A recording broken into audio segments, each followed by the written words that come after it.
বাংলাদেশ দল খেলেছে সুদূর অস্ট্রেলিয়ায়, তবে দেশে বসেই ক্রিকেটারদের সমর্থন দিয়ে গেছেন টাইগার ভক্তরা। দলের ভালো সময়ে আনন্দ উল্লাস করেছেন, দলকে জেতাতে প্রার্থনা করেছেন তারা। তবুও কাঙ্ক্ষিত জয় এনে দিতে পারেননি ক্রিকেটাররা। তবে তাতে কোনো দুঃখ নেই সমর্থকদের। আম্পায়াররা পক্ষপাতিত্ব না করলে বাংলাদেশ জিতত বলে মত দেন তারা। দুইটা ডিসিশন একদম বাজে দিছে, এটা আমরা কোনোদিন অ্যাকসেপ্ট করতে পারি না। তিনটা ডিসিশন তারা আমাদের বিপক্ষে নিছে।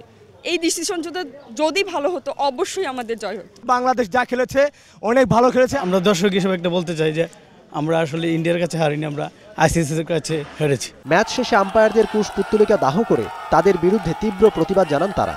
সেই সঙ্গে আইসিসির কাছে এর সুষ্ঠু বিচার দাবি করেন টাইগার ভক্তরা।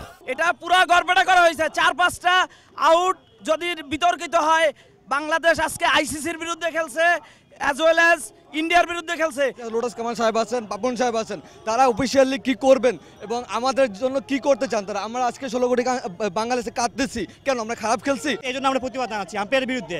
আলিন্দামান পাকিস্তানের, আমাদের দেশের পক্ষ থেকে এটাকে তীব্রভাবে নিন্দা জানানো হোক। ম্যাচটা পূর্ব পরিকল্পিতভাবে ফিক্সিং ছিল। আমরা তীব্র প্রতিবাদ এবং নিন্দা জানাই। আমরা তো অন্য টিমের মতো পয়েন্ট ভাগাভাগি করে জানি, আমাদের যোগ্যতা আমরা গেছি। তাহলে কেন আপনারা এই আম্পায়ারদেরকে নিয়ে আমাদের এই ভুল ডিসিশনে আজকে আমরা সেমিফাইনাল আজকে আমরা যাইতাম, সেখানে কেন নিলেন? কেন এটা জবাব চাই। মমিন রোহন, 21 টেলিভিশন, ঢাকা।